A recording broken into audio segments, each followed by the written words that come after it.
서부교회에는 무서운 소문이 있습니다. 한 주에 한 명씩 남자 청년이 없어진다는 소문이 있는데, 지난주에는 준혁 형제가 없어졌고 이번엔 제 차례인 것 같습니다.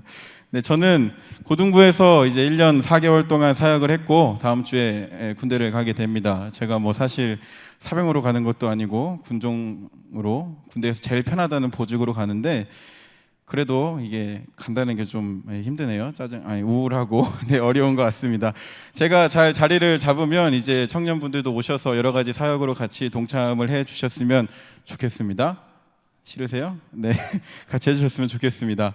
오늘 젊은이 예배에서 제가 말씀을 나누게 되어서 사실 참 좋습니다. 저도 이제 목사이긴 하지만 20대 후반에서 이제 30대로 가고 있는 평범한 대한민국의 청년으로서 어려운 이제 고민, 저도 나름대로 고민을 하고 있고, 제가 20대 후반이라는 게 안 믿겨지시는 표정을 하고 계시는데, 저도 또한 어떻게 살아야 될지 몰라 고민하고 신앙의 의미를 생각하고 방황도 많이 하고 그런 일들이 많았기 때문에, 그리고 그런 와중에서 예수님을 통해 찾은, 그리고 지금도 찾아가고 있는 제가 발견한 그리스도 안에서의 삶의 의미에 대해 함께 나누면 좋겠다라는 생각이 들어서 오늘 말씀을 함께 나누고 싶습니다.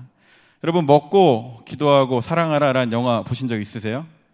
줄리아 로버츠가 나오는 영화인데, 이 영화의 주인공이 31살에 맨하탄에서 저널리스트로 살고 있다가 갑자기 자신의 삶의 의미가 무엇인지 알지 못해 이제 자신의 삶의 의미를 찾기 위해 훌쩍 떠나게 됩니다. 먼저 이탈리아에 가서 맛있는 걸 많이 먹습니다. 맛있는 걸 많이 먹고 새로운 사람도 많이 만나고, 그러다 이제 발리에 가서 명상을 하면서 기도를 하고 새로운 인연을 거기에서 만나 사랑도 하게 됩니다. 그런 과정을 통해 삶의 의미가 지금 이 순간 내 앞에 주어진 것들을 사랑하는 것이 내 삶의 의미구나 라고 깨닫는 그런 교훈을 주는 내용인데, 이 줄리아 로버츠는 여기에서 먹는 것, 그리고 기도하는 것, 그리고 다른 사람 사랑하는 것에서 그 자신의 삶의 의미를 찾은 것 같습니다. 이처럼 인간은 삶의 의미를 찾기 위해 노력을 합니다. 빅터 프랑클이라는 사람은 죽음의 수용소라는 책에서 나치 수용소에서 수많은 사람들이 죽어가는 것을 관찰하고 보면서 인간의 삶을 이끌어가는 것이 무엇이냐, 인간의 삶을 이끌어 나가는 것은 삶의 의미다라는 것을 이야기를 했죠. 삶의 의미를 잃어버린 인간은 금세 무기력해지고 우울에 빠지기도 합니다. 자신이 가진 것은 그 사람에게 의미를 주지 못합니다. 그래서 각자 나름대로 의미를 찾기 위해 여러 가지 노력을 하기도 합니다. 취미를 개발하기도 하고, 연애를 하기도 하고, 돈을 많이 모으기도 하고, 좋은 직장에 들어가려고 하기도 하고, 어떤 사람들은 25일에 개봉하는 히어로물 영화에 자신의 삶의 의미를 두는 사람도 있는 것 같아요. 저는 그때 들어가는데 재밌게 보시고, 그런 각자의 삶의 의미를 찾는 거죠. 그런 곳에서 여러분의 삶의 의미를 찾으실 수 있으면 찾아보시면 좋겠습니다. 근데 여러분은 삶의 의미를 어디서 찾고 계신지, 어디에서 찾고 계시고 찾으셨는지 제가 한번 여쭤보고 싶습니다. 2000년 전에, 지금으로부터 약 2000년 전에 예수라는 젊은 청년에게 자신들의 삶의 의미를 발견한 사람들이 있었습니다. 그들은 십자가에서 달린 예수가 부활했다고 이야기를 하면서 그 부활로부터 새로운 삶이 시작되었다고 이야기를 했습니다. 그들은 그리스도 안에서 자신들의 삶의 의미를 발견하고 그 의미를 따라 사는 삶의 방식을 믿음, 소망, 사랑이라고 표현했습니다. 이 세 가지를 품은 삶이 하나님과의 사귐이 있는 삶이고, 내 안에 내가 새로운 피조물로서 사는 삶이라고 믿었고 그들은 그대로 살았습니다. 저도 또한 이 성경을 보면서, 이 말씀을 보면서 우리가 오늘 함께 읽은 본문에도 이 믿음, 소망, 사랑이 드러나 있고, 그들이 과연 어떤 의미를 품고 살았는지를 오늘 본문을 통해, 또 우리보다 먼저 예수를 믿었던 사람들이 말한 것들을 통해 한번 살펴보려고 합니다. 요한 1절에서 이렇게 이야기를 합니다. 1절에서 보면 보라라는 단어로 시작을 하죠. 새번역 성경은 이를 생각하라라고 번역을 했습니다. 저는 더 와닿게 우리가 번역을 하면 기억하라라는 단어로도 이야기를 할 수 있을 것 같아요. 우리가 삶의 의미를 발견하기 위해서는 가장 먼저 기억을 해야 된다는 거죠. 기억을 해야 된다는 건 하나님께서 우리를 하나님의 자녀로 만드시기 위해 우리에게 하신 그 사랑을 기억해야 된다는 겁니다. 여기서 기억해야 한다는 하나님의 사랑은 하나님의 속성으로서의 사랑뿐 아니라 하나님께서 우리를 위해 하신 구체적인 사건, 우리를 자녀 삼기 위해 하신 사건, 그 사랑의 사건을 너희가 먼저 분명히 기억해야 된다라는 말입니다. 그 사랑의 사건이 도대체 무엇이냐? 하나님이 우리를 위해 하신 일은 당신의 아들 예수 그리스도를 우리 죄값을 대신해 보내주신 것입니다.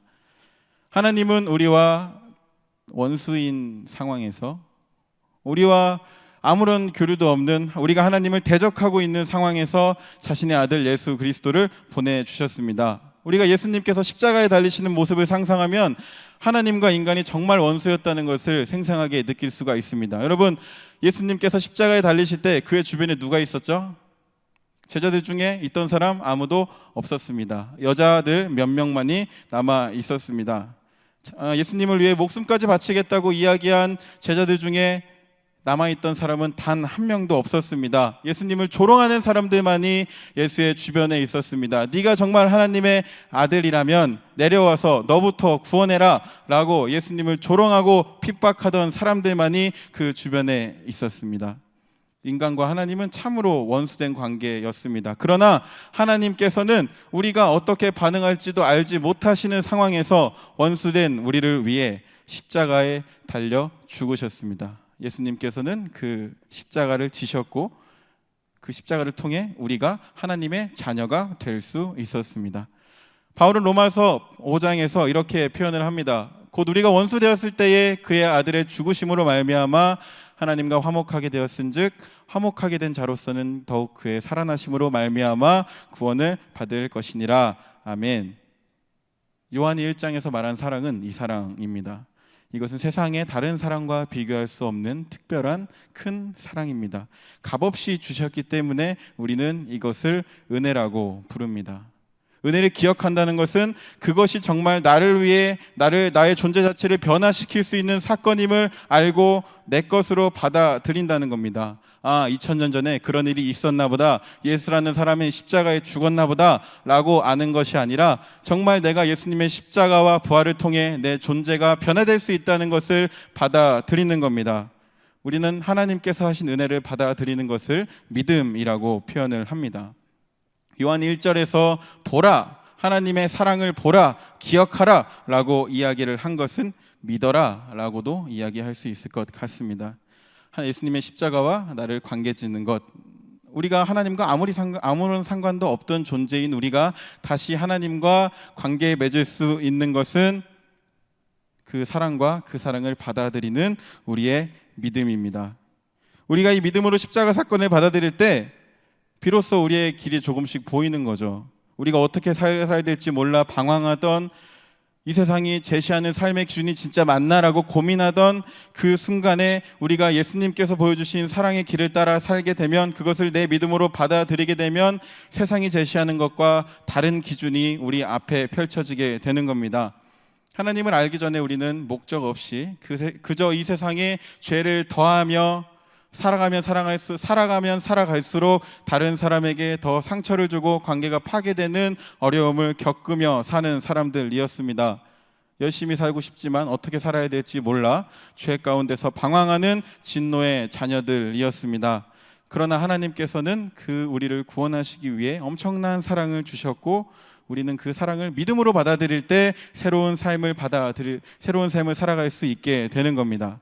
우리가 새로운 피조물이 하나님의 자녀가 되는 시작점은 하나님의 그 큰 사랑, 그 큰 은혜를 받는 믿음입니다. 예수님의 십자가와 부활을 믿음으로 받아들인 사람에게는 새로운 소망이 생깁니다. 이 소망은 이전에 살던 사람들, 이전에 살던 삶에는 없었던, 그 삶과는 다른 삶을 살 수 있다는 소망을 우리에게 하나님께서는 부어주십니다. 인간은 누구나 정의롭게 살고 싶어 하죠. 인간은 누구나 무엇이 옳고 무엇이 그른지 알고 있습니다. 우리 주변에 불의한 일이 있으면 분노하고 더 나은 사회를 꿈꾸며 살아갑니다. 그러나 인간 안에 있는 죄는 그렇게 깨끗한 것, 불의하지 않은 것을 꿈꾸면서도 우리 자신은 깨끗하지 못하게 살도록 만듭니다. 우리가 하나님과 사랑하고 하나님과의 관계를 회복하고 하나님을 사랑해서 하나님의 사랑을 받아 누릴 때 우리가 비로소 정의롭게 살아갈 수, 우리의 삶을 변화시키며 살아갈 수 있는 건데, 애초에 우리는 하나님의 사랑이 있어야만 하나님의 목적을 따라 살 수 있도록 디자인되어 있는 피조물인데, 우리의 삶의 방향이 잘못되었기 때문에 우리가 아무리 정의로운 삶을 살고 싶어도 정의로운 삶을 살아갈 수 없게 되는 겁니다. 죄의 어원이 방향성이 어긋난 거라고 하잖아요.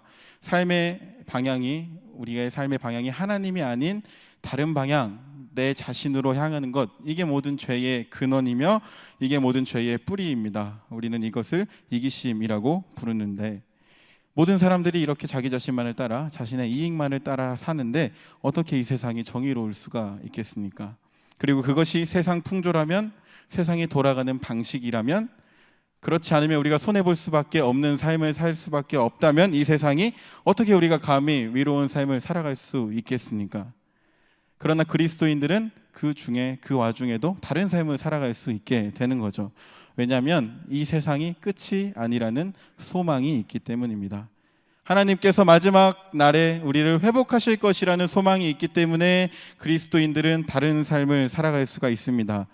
2절에서 요한은 이 소망을 이렇게 표현합니다. 우리도 그와 같이 될 줄을 믿노라 라고 표현을 하죠. 예수님께서 부활하신 이후에 제자들에게 나타나셨을 때는 그 전에 물론 죽으셨을 때 가지고 있던 그 육체 그대로 나타나셨습니다. 손에는 못자국이 있고 배에는 창자국이 있었지만 그럼에도 불구하고 예수님께서 새로 나타나셨을 때는 완전한 육체를 가지고 나타나셨습니다. 갑자기 나타나셨다가 갑자기 사라지셨다가, 분명히 우리와 같은 형태의 육체이지만 완전한 육체를 가지고 부활하셨습니다. 요한은 지금 그걸 믿고 있는 겁니다. 그리스도인들은 그 소망을 가지고 살아갑니다. 우리가 죽음이 끝이 아니라 하나님께서 우리가 죽은 이후에 하나님이 정하신 그 때에 우리에게 그 완전한 육체를 허락해 주실 것이다. 우리를 그렇게 부활시켜 주실 것이며 우리에게 새 생명을 부어 주실 것이다. 우리 이 소망 가지며 살아갈 때에 우리는 이 소망 때문에 달라질 수 있는 겁니다. 여러분, 여행할 때도 이런 생각하지 않으세요? 여행할 때 숙소가 아무리 좋아도 어차피 하루 이틀 머무는 거잖아요. 하루 이틀 머무면서 너무 좋아도 그렇게 마음이 좋진 않잖아요. 제가 좀 마음이 삐뚤어졌나 봐요. 저는 그렇게 좋진 않고 어차피 하루 이틀 머무다 가는 건데 라는 생각이 들고, 반대로 제가 너무 나쁜 숙소에 머물러도 이렇게 나빠도 좀만 참고 자면 또 이사 가는데 다른 곳으로 가는데 라고 하면서 그냥 참고 살게 됩니다. 거기가 내가 영원히 거할 곳이 아니기 때문에 우리는 이게 내 끝이 아니라는 것을 알기 때문에 그런 생각들을 할 수 있는 거죠. 그리스도인들이 품는 소망도 이와 같은 거라고 생각합니다. 하나님을 모르는 사람들은 하나님을 알지 못하기 때문에 지금 우리가 살고 있는 이 세상이 영원하고 끝이고 내가 이 세상에 끝나면 그냥 없어지는 존재라고 생각을 하며 살죠. 그러나 우리는 그렇지 않습니다. 물론 현재의 삶에도 최선을 다해야겠죠. 최선을 다해서 우리에게 주어진 삶의 의미가 무엇인지 고민하며 하나님이 주시는 삶의 의미를 생각하며 살아가야 되지만, 이것이 전부가 아니라 보이지 않는 우리에게 허락하실 그것이, 그 소망이 있다, 이것을 기억하며 하나님 앞에서 살아가는 것, 이것이 소망을 품고 사는 삶입니다. 그래서 바울은 로마서 8장 18절에서 이렇게 고백합니다. 생각하건대 현재의 고난은 장차 우리에게 나타날 영광과 비교할 수 없도다. 바울도 예수님 전하다가 고난 많이 당했잖아요. 돌에 맞아 거의 죽을 위기에 처하기도 하고 옥중에 갇히기도 하고 형제 자매에게 버림받기도 했습니다. 그러나 바울은 낙심하지 않고 자신의 사명을 다했습니다. 바울이 이 소망을 가지고 있었기 때문입니다. 우리도 이 소망의 이유를 잘 간직하며 살아갈 때에 다른 삶을 살아갈 수 있을 것이라 믿습니다. 예수님의 십자가와 부활로부터 오는 이 소망을 잘 정리하시고 마음속에 간직하셔야 우리의 마음이, 우리의 삶이, 우리의 신앙이 흔들리지 않습니다. 베드로는 우리가 이렇게 소망을 간직해야 되는 것을 이렇게 이야기를 합니다. 베드로 전서 3장 15절, 너희 마음에 그리스도를 주로 삼아 거룩하게 하고 너희 속에 있는 소망에 관한 이유를 묻는 자에게는 대답할 것을 항상 준비하되. 우리 마음속에 소망을 품고 누군가 우리에게 너네는 왜 그렇게 사니? 라고 물어보면 우리 마음속엔 이런 소망이 있기 때문에 우리는 이런 다른 삶의 방식을 살 수 있어 라고 말할 수 있어야 된다는 거죠. 준비해 놔야 된다는 겁니다. 요한, 베드로, 바울, 초대교회의 많은 사람들, 그 사람들이 모진 고난과 박해를 당하면서도 이 신앙을 놓지 않을 수 있었던 이유는 그 마음속에 주님께서 주시는 소망이 있었기 때문입니다. 이 소망이 있어야 우리 죄를 이겨내고 순결한 삶을 살 수 있습니다. 우리 말씀을 보면 요한이 이렇게 이야기를 하잖아요. 이 소망이 우리를 순결하게 만든다.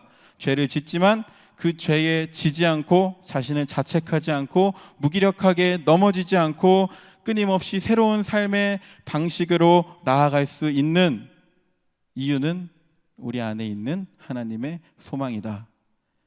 그들에게 예수님께서 소망이 되셨다면 오늘날 우리에게도 이것이 유효하게 소망이 될 수 있지 않을까 생각합니다.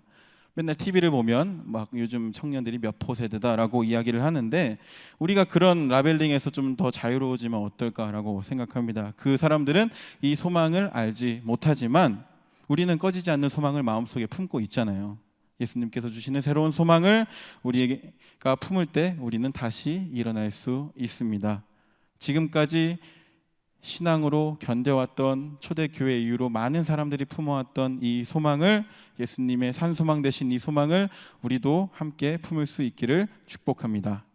사랑은 이 소망을 향해 나아가는 삶의 방식입니다. 현재 내가 여기에 있고 소망이 여기에 있다면 이 현재와 소망을 잇는 삶의 방식은 사랑입니다. 우리가 이 사랑의 방식을 따라 사는 것이 하나님께서 우리에게 보여주신 것이죠. 내가 호감이 가는 사람이랑 친하게 지내고 내가 별로 호감이 가지 않는 사람이랑 친하게 지내지 않는 것은 세상 사람들도 다 할 수 있는 일이죠. 그렇죠?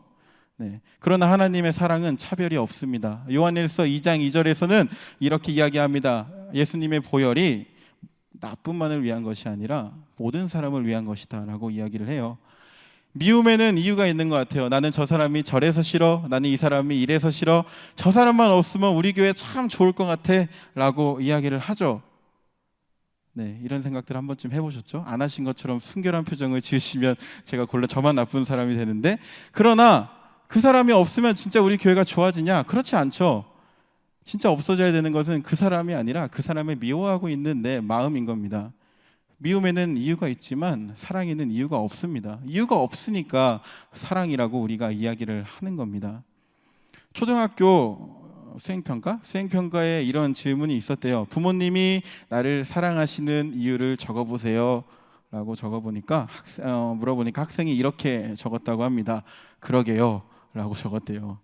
이유를 댈 수 있으면 사랑이 아닌 거죠. 이유를 댈 수 있으면 사랑이 아닙니다. 하나님께서 우리를 사랑하신 이유는 하나님이 우리 아버지이시고 우리가 하나님의 자녀이기 때문에 하나님이 우리를 사랑하신 겁니다. 우리가 우리 형제들을, 옆에 있는 우리 지체들을 사랑해야 되는 이유도 저 사람이 하나님의 자녀이기 때문에 사랑하는 것이 마땅한 겁니다. 우리를 값없이 사랑하신 하나님이 계시기에, 그분이 우리 아버지이시기에 자녀가 아버지를 닮는 것처럼 우리도 하나님의 그 사랑을 닮아가야 되는 겁니다. 예수님이 마태복음 5장 48절에서 이렇게 이야기를 하셨잖아요. 하늘에 계신 아버지의 온전하심과 같이 너희도 온전하라. 하나님은 이 사랑이 우리 안에 온전해지기를 원하십니다. 그리고 이 회복의 소망, 이 회복의 소망은 나 하나만의 회복으로 그치지 않는 거죠. 소망은 우리에게 새로운 사명을 주어서 우리의 이 사랑의 범위가 점차 넓어지도록 우리를 이끌어 갑니다. 내 주변의 사람들이 내가 먼저 예수님의 사랑으로 이렇게 회복됐다면, 그리고 다른 삶을 살아갈 수 있다면, 어쩌면 내 옆에 아직 예수님을 모르는 사람들도 이 사랑을 통해 변화될 수 있지 않을까? 우리는 그 희망을 가지면서 그 사람들을 사랑하게 되는 거죠. 로마서 8장 19절은 이렇게 말을 합니다. 피조물들이 하나님의 아들들이 나타나는 바를 고대한다. 저는 이 말씀이 어떤 뜻인가 옛날에 고민을 많이 했는데, 피조물들, 이 세상이 인간의 이기심으로 인해 다 망가지고 있잖아요. 이 세계가 자연도 파괴되고 환경도 파괴되고 신음하고 있는데, 이 세상에서 이 파괴되는 세계의 피조물들이 하나님의 아들들이 정말 나타나기를 고대하고 있는 거죠. 하나님의 뜻을 삶에서 이룰 수 있는 사람들이 많이 나타나기를 고대하고 있는 겁니다. 죄 때문에 이 세상이 망가졌다면 사랑으로 이 땅을 회복시킬 사람들을 피조물이 기다리고 있는 겁니다. 바울은 고린도후서 5장에서 또 이렇게 이를 표현을 합니다. 우리가 새로운 피조물이 되었다면 누구든지 그리스도 안에 있으면 새로운 피조물이니 보라새 것이 되었도다. 모든 것이 하나님께로부터 났으며 그가 그리스도로 말미암아 우리를 자기와 화목하게 하시고 또 우리에게 화목하게 하는 직분을 주셨으니, 네, 우리가 사랑하면 다른 사람과 하나님을 화해시키는 화목의 직분, 화해의 직분을 가지게 된다는 거죠. 화해의 직분이라는 이 역할, 우리가 가지게 된 새 역할이 우리의 삶을 이끄는 원동력이 아닐까 싶어요. 하나님과 세상을 잇는 연결고리고, 아까 우리가 찬양한 것처럼 그리스도의 사랑을 전하는 그리스도의 편지로서의 삶을 살게 되는 겁니다. 그래서 갈라디아서 5장 6절에서 바울은 또 이를 이렇게 표현합니다. 그리스도 예수 안에서는 할례나 무할례나 효력이 없을 때 사랑으로 역사하는 믿음뿐이니라. 우리 안에 있는 믿음은 우리 바깥의 사랑으로 표현이 되는 겁니다. 믿음과 소망과 사랑은 이렇게 하나로 연결되어 있다고 바울이 이야기를 하는 거죠. 내가 그냥 좋아하는 사람만 사랑하는 사랑의 방식을 넘어, 사랑의 한계를 넘어 하나님의 사랑을 하는 것이 하나님께서 우리에게 주시고자 하는 새로운 삶의 방식입니다. 우리는 오늘 읽은 말씀 중에 10절의 말씀을 특히 좀 기억을 하셨으면 좋겠어요. 형제를 사랑하는 방법을 잘 연습을 해야 됩니다. 여기서 말하는 사랑이 우리가 할 수 있는 그냥 관심 정도가 아니라 성경이 말하는 하나님의 사랑임을 반드시 기억을 해야 될 것 같아요. 그래서 성경이 과연 사랑을 무엇이라고 말하는지 많이 배워야겠죠. 고린도전서 13장이나 갈라디아서 5장이나 요한일서 전체의 성경의 사랑이 무엇인지 잘 기록되어 있습니다. 그런 것들 보시면서 이런 것이 사랑이구나, 이런 것이 하나님의 사랑이구나 라고 배워가는 것이 필요합니다. 그리고 하나님의 사랑이 무엇인지 알고 그대로 내 삶을 바꾸어 가도록 우리 자신을 하나님께 내어드려야 하는 거죠. 사랑을 주는 것뿐만 아니라 사랑을 받는 법도 연습을 잘 해야 되는 것 같아요. 제가 이건 오늘 느낀 건데, 고등부 애들이 저를 막 축복을 해주니까 방금도 해주셨지만 이것보다 고등부 때가 더 낯간지러웠거든요. 근데 제가 사랑을 받는 법에 익숙하지 않아가지고 막 진짜 너무 얼굴이 빨개지고 막 제가 울어야 더 감동적일 것 같은데 눈물이 잘 안 나고 좀 이러더라고요. 하여튼 그 사랑을 받는 것도 참 어색합니다. 우리가 사랑을 주는 법도 잘 배우고 사랑을 받는 법도 잘 배울 때에 정말 하나님의 사랑이 우리 마음속에 있는 사람이 되지 않을까라고 생각을 합니다. 그리고 교회는 그 사랑을 가장 먼저 연습할 수 있는, 가장 먼저 실천할 수 있는 공동체입니다. 교회 안에 있는 순모임이, 여러분이 하시는 순모임이 이 사랑의 나눔이 있는 순모임이 되기를 소망합니다. 그 순모임 속에서 사랑의 언어만이 가득하고 사랑의 언어가 나오고 사랑의 행동이 나오고 그리스도의 사랑으로 그 사람을 위해 정말 기도해주고 도와주는 공동체가 되었으면 좋겠습니다. 정말 그런 순모임이 저도 좀 있으면 좋겠어요. 제가 그래서 우리 청년들에게 그랬어요. 우리 고등부 선생님들, 청년분들이 많이 계시고 저랑 친한 분들도 있는데 제가 그랬습니다. 제가 제대하면 더 이상 목사로 오지 않고 청년으로 오겠습니다. 저를 믿음만부터 잘 해주시고 저도 순모임에 포함시켜 주십시오. 저도 공부하겠습니다. 이런 말을 했는데 제가 요즘에 저도 어릴 때부터 이제 전도사를 하고 사역을 하다 보니까 순모임에 참여해 본 적이 없거든요. 그래서 이 나눔이라는 게 정말 필요하다는 걸 요즘에 많이 느끼고 있어요. 조금씩 요즘에 나누고 있는데 나눔을 연습하니까 그 전에 없던 삶의 풍요로움과 기쁨이 있더라고요. 근데 여러분은 그러한 것들을 이미 많이 누리고 계시잖아요. 그래서 그 순모임에서 정말 하나님의 사랑을 많이 좀 나누셨으면 좋겠고, 아직 그 교회 모임에 깊숙이 참여하고 있지 않은 분들이 계시다면 마음문을 여시고 오늘부터 참여해 보시기를 도전합니다. 교회 안에 들어와 하나님의 사랑을 연습하고 나눌 때 우리는 하나님께서 주시는 참된 행복을 누릴 수가 있습니다. 그 복을 누리시고 바라시고 소망하시는 여러분이 되시길 소망합니다. 축복합니다. 이제 말씀을 좀 정리해 보려고 합니다. 여러분은 어디에서 삶의 의미를 발견하고 계십니까? 없어지는 것, 먹는 것, 다른 사람을 사랑하는 것, 그런 것에서 삶의 의미를 발견하고 계시나요? 우리가 삶의 의미를 발견하려면 멀리 가야 됩니까? 발리까지 가야 되나요? 하나님은 지금 여기에서 예수님을 통해 새로 시작된 삶의 의미를 우리에게 보여주기를 원하십니다. 우리에게 주어진 그 사랑을 굳게 믿으시고 새로운 소망을 품고 담대하게 사랑하는 삶을 사시기를 축복합니다. 그리고 그 사랑의 길의 끝에는 하나님이 우리를 기다리고 계십니다. 그렇게 후회 없이 사랑하다가 살면서 하나님을 만나는 축복된 삶을 우리가 모두 살았으면 좋겠습니다.